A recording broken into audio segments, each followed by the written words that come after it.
लाफानी जिंदगी, आब हयात और साइंस। अस्सलामुअलैकुम दोस्तों, हम आज आपके लिए जो वीडियो लेकर हाजिर हुए हैं, इसमें हम लाफानी जिंदगी, आब हयात और साइंस की इस बारे में तहकीकात के हवाले से जानेंगे। मजीद मालूमाती वीडियोस के लिए हमारा चैनल सब्सक्राइब करना मत भूलिएगा। जब इंसान बाशऊर हुआ तो लातादाद सवालात ने उसके जहन के दरीचों पर दस्तक दी। इन असरार की खोज में इंसान ने सितारों पर कमन डाली और समंदरों की तहों तक पहुंचा। ये जुस्तजू इंसानी फितरत का खासा है और इसी तजस्सुस ने उसे लाफानी जिंदगी के हसूल के लिए हजारों सालों से सरगर्दा कर रखा है। लाफानी जिंदगी और आब हयात की कहानियां तकरीबन हर मजहब और कौम की देव मालाई दास्तानों में मिलती हैं। किस्सा आदम अलैहिस्सलाम में एक दरख्त का जिक्र है जिसका फल खाने से आदम अलैहिस्सलाम को मना किया गया था। कयास है कि बाद वाली नस्लों तक ये कहानी मजीद किसी और रंग तक पहुंची और वो तमसीली दरख्त हकीकी दरख्त का रूप धारने लगा। इसका जिक्र सबसे पहले गिलगामेश की रिज़मिया नज़्म जो 2100 कब्ल मसीह यानी 4120 साल कब्ल की है उसमें मिलता है, जहां उतना पिश्तम ने गिलगामेश को समंदर की तह में एक पौधे की खबर दी जिससे अब्दी हयात हासिल की जा सकती थी।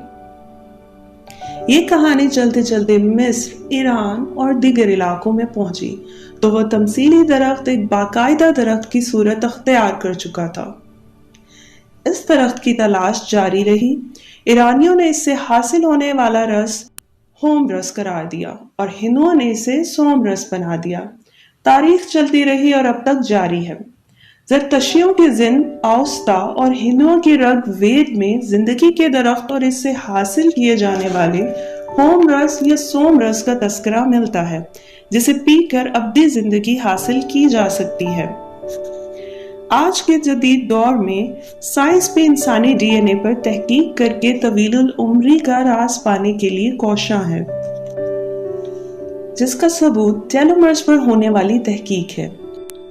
तमाम डीएनए क्रोमोसोम्स कहलाने वाली लंबी लंबी सालमाती जंजीरों की शक्ल में पेश दर पेश लिपटा होता है। ये क्रोमोसोम बजाते खुद जोड़ों की शक्ल में होते हैं। हर क्रोमोसोम के दोनों सिरों पर न्यूक्लियोटाइड सालिमात के इजाफी तह भी चढ़ी होती है जिन्हें टेलोमर्स कहा जाता है। टेलोमर्स का काम क्रोमोसोम्स को एक दूसरे में जम होने से बचाने के अलावा हर क्रोमोसोम की हिफाजत करना भी होता है। पैदाइश के वक्त हर टेलोमर कमोपेश 11,000 न्यूक्लियोटाइड सालिमात पर मुश्तमिल होता है, लेकिन जैसे जैसे उम्र बढ़ती है वैसे वैसे हर बार हुलिये की तकसीम होने पर टेलोमर की लंबाई यानी न्यूक्लियोटाइड सालिमात की तादाद में कुछ कमी वाक़ई होती चली जाती है। यहाँ तक कि जब इंसान बुढ़ापे की मंजिल पर पहुंचता है तो टेलोमर्स में सिर्फ 2000 या इससे भी कम न्यूक्लियोटाइड्स बाकी रह जाते हैं। साइंसदानों का कहना है कि उम्र रसीदगी या बुढ़ापे के असरात रोनुमा होने में टेलोमर्स का किरदार खसूसी अहमियत रखता है। तबई तौर पर उम्र कितनी भी हो, लेकिन अगर टेलोमर्स की लंबाई कम होगी तो हयातियाती तौर पर बुढ़ापे के असरात ज्यादा नुमायां होंगे। टेलोमर्स की ज्यादा लंबाई का मतलब नौजवानी समझा जाता है। इसका मतलब है ये जिस्मानी निजाम का वो हिस्सा है जो उम्र की रफ्तार को कंट्रोल करता है।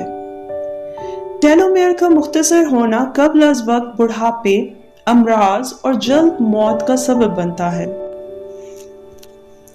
इस पर जारी तहकीक मौत पर कंट्रोल और तवील जिंदगी की तरफ एक कदम है, मगर हैरत अंगेज तौर पर ट्यूरोटॉप्सिस नेट्रिक्यूला नामी जेलीफिश हयातियाती ज़बान में लाफानी या अब्दी जिंदगी की हामिल है और जख्मी हालत या मरने से कबल अपने खुलियात को पहले की हालत में लाने के काबिल बनाकर खुद को दोबारा जिंदा कर लेती है। इसका ये भी मतलब है कि ये 4 से 5 मिलीमीटर का जानदार मुमकिन तौर पर लामहदूद जिंदगी रखता है। साइंसदानों ने इस जेलीफिश को दुनिया का वाहिद मालूम अमर रहने वाला जानदार करार दिया है। लाफानी जिंदगी और आब हयात के मौजू पर बेशुमार किस्से, कहानियां और मज़ामीन लिखे गए। नीज़ कई फिल्में भी बनाई गईं। जिनमें इंडियाना जोन्स और पायरेट्स ऑफ द कैरिबियन काबिल जिक्र हैं, मगर इन कहानियों का और आब हयात का हकीकत से कोई ताल्लुक नहीं। दोस्तों, उम्मीद है कि आपको ये वीडियो पसंद आई होगी। अगली वीडियो तक के लिए अल्लाह निगहबान।